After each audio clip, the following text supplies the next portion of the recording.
अब आ जाए कि शो कॉज नोटिस हमें आ गया। अभी तक तो हम ये देख रहे थे कि कौन कौन से शो कॉज नोटिस होते हैं, कितनी किस्मों के होते हैं। अभी कोई भी आ गया नोटिस हमें, देखें अप्रोच तकरीबन मोर और लेस जो है वो शो कॉज नोटिस को डील करने की कुछ कॉमन अप्रोच है, वो हम डिस्कस कर लेते हैं। तो शो कॉज नोटिस अगर आपको आ गया, तो अब फर्ज करें कि आप जो है एक शो कॉज नोटिस आपकी जो है मैनेजमेंट ने आपको दे दिया कि भाई ये नोटिस आया है, इसको देखें, इसका क्या करना है। ऐसे ही होता है ना, ये वो अगर आप इंडस्ट्री में काम कर रहे हैं तो वो एक नोटिस आता है तो वो बॉस बुला के बोल देते हैं भाई इसको देखो, इसका क्या करना है, मुझे चेक करके बताएं ये क्या है।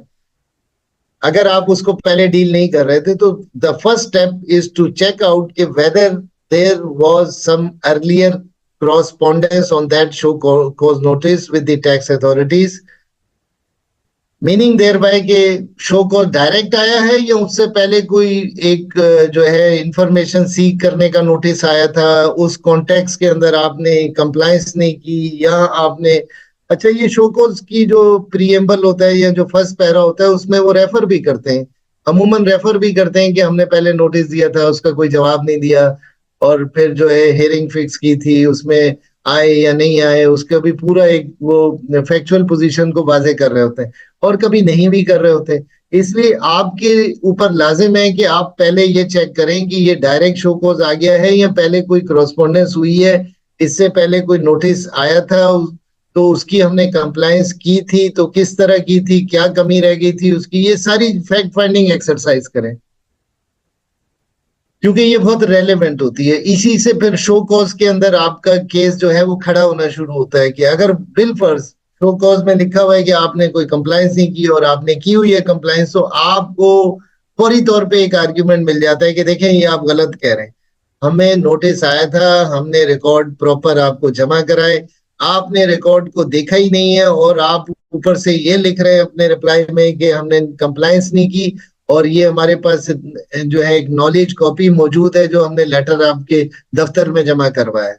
तो उससे उसका एक पहला ही जो कहते हैं ना कि पहली एक कारी जरब लगा देंगे, आप जब रिंग में उतरेंगे तो फिर आपका जो है होल्ड हो जाता है।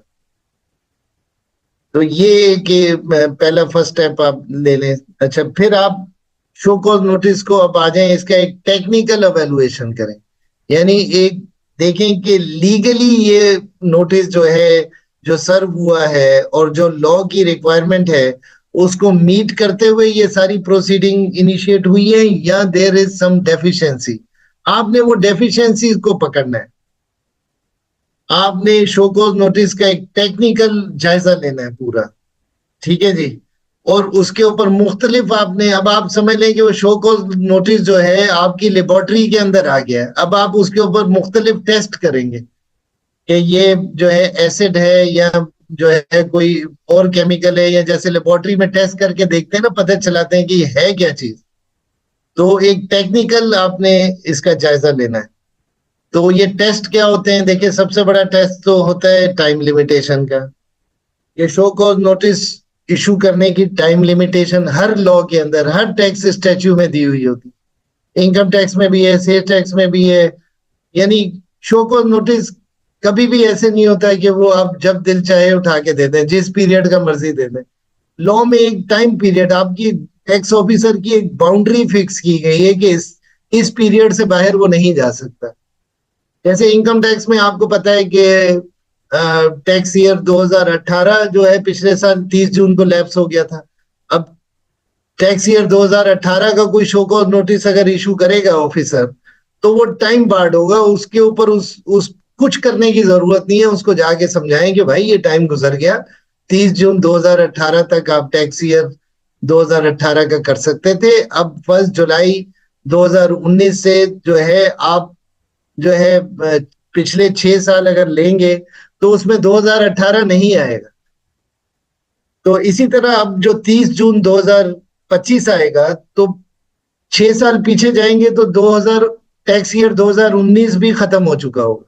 यानी इसको मैं आसान लफ्जों में बता देता हूं कि अब अगर टैक्स ऑफिसर टैक्स ईयर 2019 की अगर कोई प्रोसीडिंग करना चाहता है तो वो कर सकता है, लेकिन जहां 30 जून 2025 गुजर जाएगा तो टैक्स ईयर 2019 क्लोज हो जाएगा, फिर वो टाइम बार्ड हो जाएगा। फिर 1 जुलाई 2025 के बाद से कोई भी ऑफिसर पूरे पाकिस्तान में किसी भी टैक्स ऑफिस में हो, वो किसी भी टैक्स पेयर की प्रोसीडिंग को नहीं खोल सकते, फ्रेश प्रोसीडिंग को। हाँ, जो अपील में है उसमें ये टाइम लिमिट अप्लाई नहीं होती, क्योंकि वो तो अपील से रिमांड बैक हुई हुई है, वो तो क्लोज होंगी नहीं। अब दूसरा देखें, बल्कि ये पहले देखने की चीज है कि जुरिस्डिक्शन देखें कि जिस ऑफिसर ने आपको शो कॉज नोटिस दिया है, अगर उसके पास हमारी कंपनी की या हमारे केस की जुरिस्डिक्शन नहीं है उसके डोमेन में, तो वो इनवैलिड ट्रीट किया जाएगा। उसको सिंपली हम लिखेंगे कि भाई मेरा केस जो है वो जोन 1 ऑफ जो है कॉर्पोरेट टैक्स ऑफिस में मेरी असेसमेंट होती है। आप ऑफिसर हैं जो है RTO 2 के या RTO 1 के, तो आप मेरी असेसमेंट का नोटिस मुझे कैसे दे रहे हैं? तो ये आपकी जुरिस्डिक्शन नहीं बनती है। और उसको जाके मिलेंगे तो वो आपकी बात समझ जाएगा। आप जुरिस्डिक्शन ऑर्डर FPR ने दिए हुए तमाम टैक्स पेयर्स की जुरिस्डिक्शन को डिफाइन किया हुआ है, तो वो जुरिस्डिक्शन ऑर्डर्स को अपने पास रखें, उसको अपडेट रखा करें। अपने क्लाइंट्स की जुरिस्डिक्शन का आपको बखूबी पता होता है, तो उसको चेक करें नोटिस में कि वो सही जुरिस्डिक्शन से आए। यानी इसमें जुरिस्डिक्शन का पॉइंट इतना रिलीजियसली फॉलो किया जाता है, और इसमें प्रोसीडिंग को शुरू में ही रुकवाया जा सकता है कि इवन अगर सेम टैक्स ऑफिस में जोन 1 के अंदर मेरी असेसमेंट होती है और जोन 2 का डिप्टी कमिश्नर अगर मुझे दे देता है नोटिस, तब भी वो एक्सेप्टेबल नहीं है from legal point of view. तो उसको जाके मिलेंगे, वो आसानी आपकी बात मानेगा, वो कहेगा हाँ यार ये गलती हो गई, तो मैं आपका केस जो है उनको ट्रांसफर कर देता हूँ। तो वो ट्रांसफर करे नहीं करे, लेकिन आपकी जान जो है वो शो कॉज से फौरी तौर पे छूट जाएगी। फिर वो दूसरा ऑफिसर हो सकता है 6 महीने बाद आपको करें या साल बाद करें या करे ही नहीं। तो आप कभी भी गलत जुरिस्डिक्शन में कंप्लायंस करने ना जाए, हमेशा जुरिस्डिक्शन को सही करवाएं। अच्छा, जुरिस्डिक्शन का जो लीगल पॉइंट होता है वो दो तरह से फॉलो किया जाता है। एक जुरिस्डिक्शन बाय अथॉरिटी होती है, और एक जुरिस्डिक्शन यानी एक jurisdiction by the issuing authority होती है, और एक जुरिस्डिक्शन बाय लॉ होती है। अगर फर्ज करें कि वो सेक्शन का रेफरेंस उसने गलत दिया हुआ है, मसलन उसको अपील इफेक्ट का ऑर्डर इशू करना था, तो 124 के अंदर जाके उसको नोटिस इशू करना था, और 124 के अंदर प्रोसीडिंग करनी थी। और जो है वो चला गया डायरेक्ट किसी और असेसमेंट की प्रोविजन में, मसलन वो 122 के अंदर ही जाके जो है अपील इफेक्ट की प्रोसीडिंग कर रहा है, तब भी जुरिस्डिक्शन का इशू अराइज होता है। ये jurisdiction by the provision of law इसने गलत किया है, तो ये भी डेफिशिएंसी, एक लीगल डेफिशिएंसी होगी नोटिस के अंदर। तो इस जुरिस्डिक्शन को भी चैलेंज किया जा सकता है, लेकिन इस जुरिस्डिक्शन को आप चैलेंज जब करने जाएंगे तो वो आपको शायद फौरी तौर पे रिलीफ ना दे, बल्कि वो ये कहेगा कि देखें वो तो बात का मसला है, आप जो इशू है जो मेरिट्स है उसके ऊपर मुझे जवाब दें, उसको छोड़ेंगे आपने क्या किया। लेकिन अगर वो इस तरह से करता है तो आप अपना जुरिस्डिक्शन का ग्राउंड जो है उसको रेज जरूर करें। वो अगर नहीं मानता है तो सब्सीक्वेंट स्टेज पे, अपील स्टेज पे आपके बहुत काम आएगा। हो सकता है कि जब आप अपील में जाएं तो वो इस जुरिस्डिक्शनल ग्राउंड के ऊपर आपको जो है वो अपील को अलाउ कर दें और आपको रिलीफ मिल जाए, और मेरिट्स के डिस्कस करने की नौबत ही ना आए। ये मुमकिन है, और ऐसा बहुत दफा होता है। ये बहुत कॉमन है कि जुरिस्डिक्शनल, क्योंकि कोर्ट के ऑर्डर्स हैं कि जो है डिपार्टमेंट के ऑफिसर जो है इस बात के पाबंद हैं कि वो सही सेक्शन के तहत शो कॉज नोटिस इशू करें। शो कॉज नोटिस के इवन कंटेंट्स के ऊपर भी डायरेक्शंस मौजूद हैं कि शो कॉज में वो क्या चीजें कवर करें। मतलब शो कॉज नोटिस के अंदर वो जो टैक्स डिमांड अलेज कर रहे हैं उसको प्रॉपरली प्रूव करें कि वो सपोर्टेड बाय डेफिनेट इंफॉर्मेशन है या नहीं है। बहुत सारी इश्यूज होते हैं, टेक्निकल ग्राउंड जो है बहुत इंपॉर्टेंट होते हैं। अमूमन ये देखा गया है कि लोग शो कॉज नोटिस का जवाब देते हुए टेक्निकल ग्राउंड्स को इतनी अहमियत नहीं देते हैं। इसका बाद में नुकसान होता है, क्योंकि बाज दफा कोर्ट ऑफ लॉ में या जो है एपीलेट अथॉरिटीज ये सवाल करती हैं कि ये ग्राउंड आपने एडजुडिकेशन स्टेज पे क्यों नहीं लिया। ऑल्दो कि इसका भी जवाब है, वो हम बाद में डिस्कस करेंगे। यानी अगर नहीं लिया तो बाद में फिर भी ले सकते हैं आप, लेकिन बाज जो है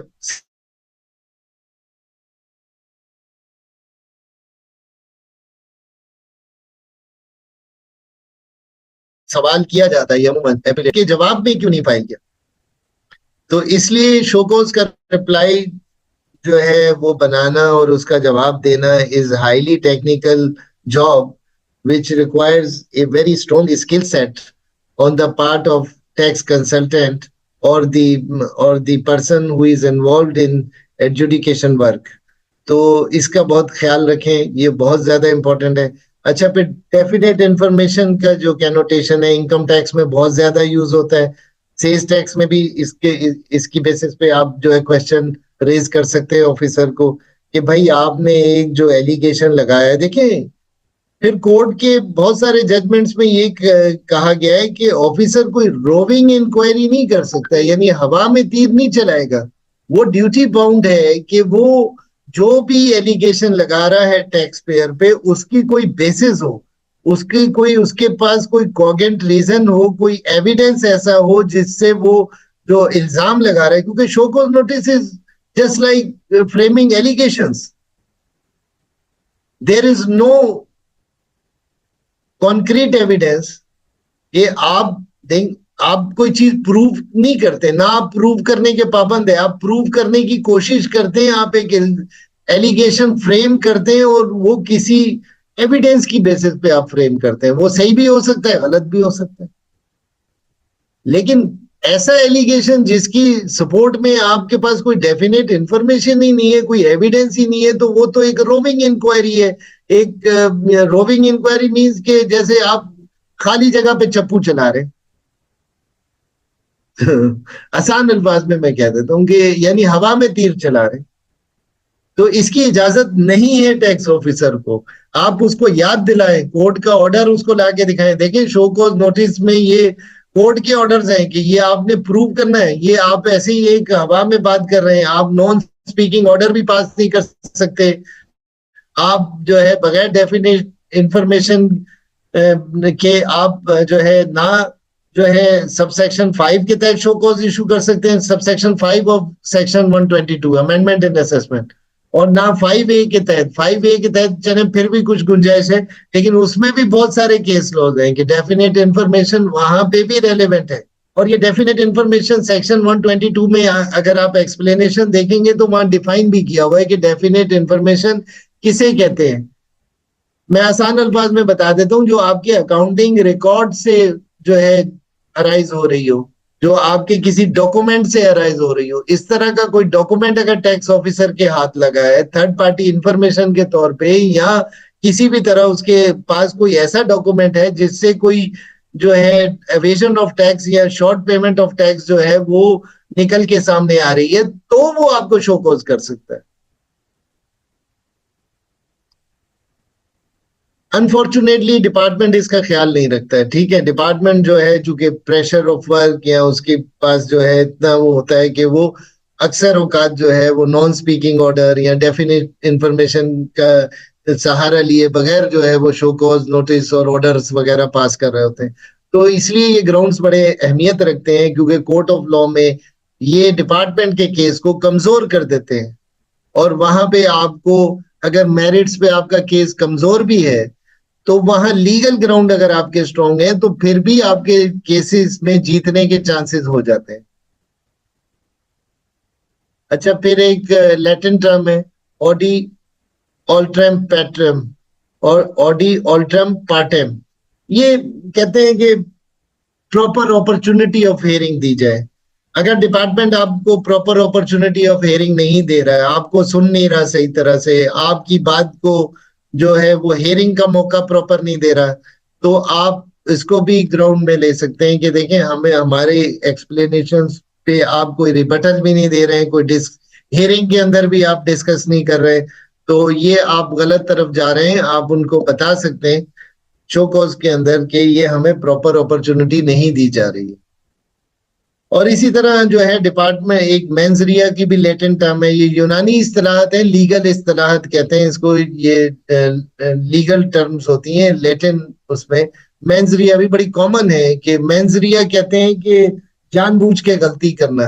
तो अमूमन पेनाल्टीज के अंदर इसका बड़ा इन्वॉल्वमेंट होता है कि पेनाल्टीज वगैरह में आप लिखते हैं कि यार अगर जानबूझ के कोई गलती नहीं की है और कोई टैक्स की शॉर्ट पेमेंट या शॉर्टफॉल आ गया है, तो पेनाल्टी को अवॉइड करने के लिए आप एक लीगल ग्राउंड लेते हैं कि देखें ये तो एक जो है इनएडवर्टेंट मिस्टेक की वजह से टैक्स लायबिलिटी अगर अराइज हो रही है तो वहां पेनाल्टी आप नहीं लगा सकते हैं, क्योंकि element to evade tax wilfully that is totally absent. तो ये भी एक लीगल ग्राउंड बड़ा कॉमन है जो हर जगह हम पर्टिकुलरली पेनाल्टी और डिफॉल्ट सरचार्ज में जो है इसका सहारा लेते हैं। आगे चलते हैं। अच्छा, अब आप आ जाए मेरिट्स के ऊपर। मेरिट्स के ऊपर फिर आप अपना केस खड़ा करेंगे कि आप उसको अच्छी तरह एनालाइज करेंगे कि डिपार्टमेंट ने जो ऑब्जर्वेशन जो भी आपकी जो बताया कि आपने एक्सपेंस ज्यादा क्लेम किया है या आपने जो है कोई प्रोविजंस को ऐड बैक करना था वो नहीं किया, या जो भी इनकम को आपने कंसील किया है या अनएक्सप्लेन्ड या अनडिक्लेयर्ड इनकम है या अनडिक्लेयर्ड एसेट है, जो भी एलिगेशन है उसकी उसकी पूरी फैक्चुअल इंक्वायरी करें कि वो ट्रांजैक्शन क्या है। ट्रांजैक्शन को आप खुद अच्छी तरह नहीं समझेंगे तो टैक्स ऑफिसर को कैसे समझाएंगे, उसको कैसे कन्विंस करेंगे। तो अपने क्लाइंट से आप रेलेवेंट डॉक्यूमेंट सारे लें, उसको अच्छी तरह से पढ़ें और ट्रांजैक्शन के सब्सटेंस को पढ़ें। क्योंकि देखें, एक रूल ऑफ इंटरप्रिटेशन बड़ा कॉमन है, that is called substance over form. तो हमेशा सब्सटेंस प्रिवेल करता है और जो ट्रांजैक्शन की एक एपरेंट फॉर्म है वो इतना मैटर नहीं करती। तो अब ये है कि सब्सटेंस ओवर फॉर्म को ध्यान में रखते हुए फैक्चुअल इंक्वायरी अच्छी तरह करें, ट्रांजैक्शन को पूरा समझें। एग्रीमेंट से शुरू करें, एग्रीमेंट को पढ़ें, एग्रीमेंट को देखें, इनवॉइस के अंदर डिस्क्रिप्शन क्या आ रही है उसको देखें, अकाउंटिंग लेजर्स को अच्छी तरह गो थ्रू करें। तो पूरी फैक्चुअल इंक्वायरी करें। अगर अपील में आपने सक्सेसफुल होना है, आपने एडजुडिकेशन स्टेज पे अगर जो है मेरिट्स की अच्छी तैयारी की होगी, रिकॉर्ड प्रॉपर आपने क्लाइंट से लिए होंगे और उसको एनालाइज किया होगा, डिपार्टमेंट को दिया होगा और अपने शोकोज के रिप्लाई में उस पे अपना वर्डिंग जो है उसको प्रॉपर तरीके से एक्सप्लेन किया होगा, तो एन मुमकिन है कि आपकी डिमांड जो है वो या तो एस्टेब्लिश ही ना हो। वैसे ऐसा कम होता है, लेकिन ये कि ये बहुत ज्यादा होता है कि आपकी डिमांड अगर फर्ज करें शो कोर्स के अंदर 50 मिलियन पे जा रही थी, तो अच्छी प्रेजेंटेशन से आप उसको जो है 10 मिलियन तक लेके आ जाते हैं, तो ये बहुत बड़ी सक्सेस है कि आपने 40 मिलियन निकाल दिए, अब 10 मिलियन रह गया, उसके ऊपर जो है आप अपील में जाके उसको भी डिफेंड करने की अगर कोशिश करेंगे तो इस तरह से आप सक्सेसफुल होंगे। लेकिन होता ही है कि बहुत सारे लोग शो कोज नोटिस एडजुडिकेशन स्टेज पे इतनी मेहनत नहीं करते कि वो जो है अपील में जाएंगे और वहीं पे जाके कॉन्टेस्ट करेंगे, डिपार्टमेंट को शक की नजर से देखेंगे, ये हमें रिलीफ नहीं देंगे। उसमें देखिए हर तरह के ऑफिसर होते हैं, कुछ बहुत जो है ऐसे ऑफिसर भी होते हैं जो इंसाफ भी करते हैं और जो है वो टैक्स प्रो रेवेन्यू भी होते हैं। तो ऐसे भी जब आप उनको अच्छी प्रेजेंटेशन के साथ सही बात समझाएंगे तो वो आपकी बात को मानेंगे भी। बहुत सारे केसेस जो है, यानी आप कम से कम इसमें जरूर कामयाब हो जाते हैं कि शो कॉज के अंदर अगर 10 इश्यूज थे तो उसमें से जो है 4-5 भी अगर उसने आपकी बात मान ली और 4-5 के अंदर उसने डिमांड बना दी तो आपका काम आधा हो गया ना।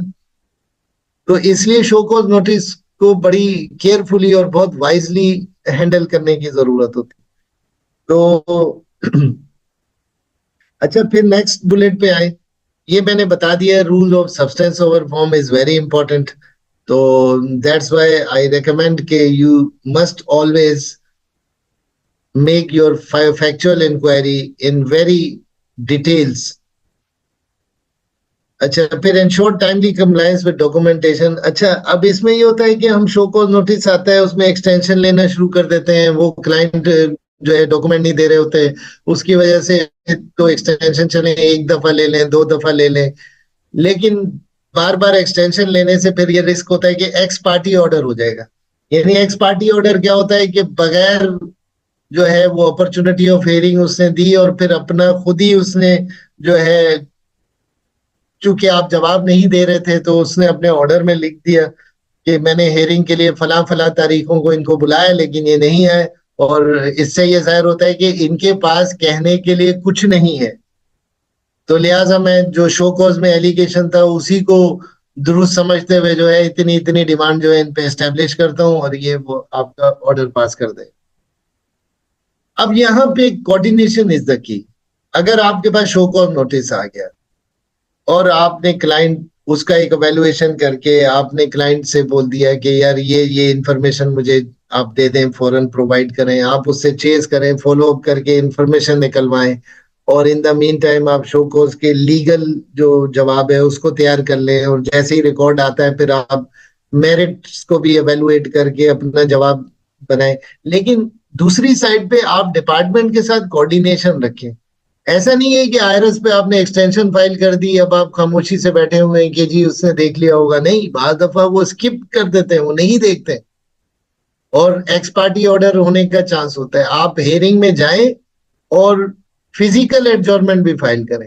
आईआरएस पे अगर किया है तो उसकी कॉपी लेके जाएं, उनसे कहें मैंने आईआरएस पे किया है और आप इसकी एडजॉर्नमेंट डालें, और प्रॉपर नोट शीट के ऊपर जो है उससे अटेंडेंस करवाएं। अमूमन ऑफिसर ये करते हैं कि नोट शीट बहुत सारे लिखते हैं, बहुत सारे नहीं भी लिखते हैं एडजुडिकेशन स्टेज में। तो कमिश्नर अपील की स्टेज पे तो लिखते हैं नोट शीट तकरीबन, लेकिन ये कि एडजुडिकेशन स्टेज पे डिप्टी कमिश्नर या असिस्टेंट कमिश्नर हजरात जो होते हैं ये बहुत सारे डेकोरम फॉलो कर रहे होते हैं और बहुत सारे नहीं भी कर रहे होते हैं।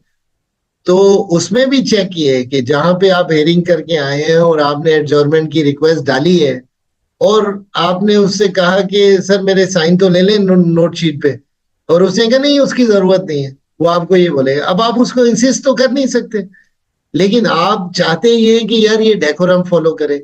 लेकिन टैक्स ऑफिसर जो डेकोरम फॉलो नहीं करता है उसमें बहुत बड़ा कसूर टैक्स कंसल्टेंट का भी होता है, टैक्स पेयर का भी होता है। हमें उसको इंसिस्ट हम नहीं कर सकते कि नाराज हो जाएगा या नाराज हो जाएगी, तो कम से कम उसको ड्रैग तो कर सकते हैं कि वो अपनी रविश को दुरुस्त करे, और जो डेकोरम एफबीआर ने उसके लिए तय किया हुआ है उसको वो फॉलो करे।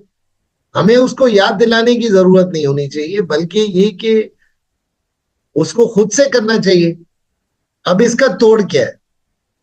अब वो कह रहे हैं कि नहीं इसकी जरूरत नहीं है, रिकॉर्ड पे नहीं ला रहा, तो आप अपने दफ्तर वापस जाइए, एक आप उसको लेटर डाल दें कि आपने हेयरिंग डेट जो है 27 फरवरी को रखी थी, और मैं आपके ऑफिस में आया, और मैंने जो है आपको फिजिकल कॉपी जो आईरस पे हमने एडजॉर्नमेंट डाली थी वो मैंने आपको प्रोवाइड कर दी। अब आप काइंडली जो है आईरस के अंदर ये डेट मेरी एक्सटेंड कर दें और एडजॉर्नमेंट मुझे अलाउ कर दें, और जो है मैंने अभी अपना जवाब फाइल करना है और मैं फला तारीख पे आपको जवाब फाइल करना चाहता हूँ, और हेयरिंग की अपॉर्चुनिटी भी रीफिक्स कर दें। यानी प्रेयर में दोनों चीजें आनी चाहिए, adjournment of hearing and extension of compliance date. ये दो अलग अलग चीजें हैं। दोनों प्रेयर के अंदर दोनों आप लिखेंगे यार हेयरिंग एडजॉर्न करके नई डेट दो हेयरिंग की, और जो कंप्लायंस करनी है यानी शो कॉज का रिप्लाई फाइल करना है उसकी डेट को भी एक्सटेंड करो। तो जब आप ये करेंगे तो अगली दफा एन मुमकिन है कि जब आप हेयरिंग के लिए जाएंगे तो वो नोट शीट निकाल के आपका साइन करा रहा हो। ऐसा भी हुआ है हमारे साथ। फिर वो डेकोरम पे भी अब वो कहते हैं यार इसके साथ ये चलो, वरना फिर एक लेटर लिखेगा।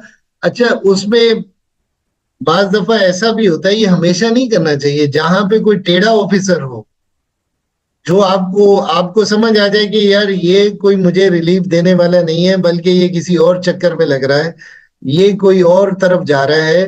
तो आप जब फिजिकल रिप्लाई फाइल करें, यानी उसने आपसे नोट शीट नहीं ली, लेकिन फिर आप जब ऑफिस जाके उस फिजिकल एक एडजॉर्नमेंट की रिक्वेस्ट जब डालेंगे तो उसमें कॉपी टू कमिश्नर भी कर दें, उसकी उसी जोन का जो कमिश्नर है उसको कॉपी कर दें कि यार उसमें ये लिखा होगा कि आपने अटेंडेंस नहीं ली नोट शीट पे। तो वो अगली दफा जब आप जाएंगे तो वो आपसे कहेगा यार आपने कमिश्नर को भी कॉपी कर दिया। तो आप समझ जाएंगे इसको डांट पड़ चुकी है कमिश्नर से। तो अब ये आपके साथ थोड़ा एहतियात करेगा और ये अगली दफा आपसे नोटशीट भी, फिर आप जब इसको कहेंगे ये फिर नोटशीट निकाल के आपसे साइन कराएगा। अच्छा, ये नोटशीट साइन करना क्यों जरूरी है? लॉ में प्रोविजन दी हुई है कि अगर टैक्स पेयर जो है वो एक प्रिस्क्राइब फीस है वो पे करे तो वो असेसमेंट प्रोसीडिंग की नोटशीट की फोटोकॉपी भी हासिल कर सकता है। वो फोटोकॉपी उसको मिलेगी, उसके ऊपर जो कुछ लिखा होगा उसने केस के बारे में, उससे अपील के अंदर जाके आप एक फायदा ले सकते हैं कि यार देखें इसने तो कुछ नोट ही नहीं किया, डॉक्यूमेंट के ऊपर कोई रिबटन और कोई मुझसे जो मांगी थी चीजें मैंने दे दी, उसके बाद इसने कुछ भी नहीं किया, बस ये जी हेयरिंग अटेंडेड और साइन। ये किस किस्म की एडजुडिकेशन है? ये तो जो हाई कोर्ट ने डेकोरम सेट किया है जो शोकॉज नोटिस इशू करने के लिए या ऑर्डर पास करने के लिए, उसकी सरी खिलाफ वर्जी की गई है यहाँ पे। तो एक लीगल ग्राउंड आपका और स्ट्रांग हो जाता है इससे। तो ये क्लोज कोऑर्डिनेशन और प्रॉपर अटेंडिंग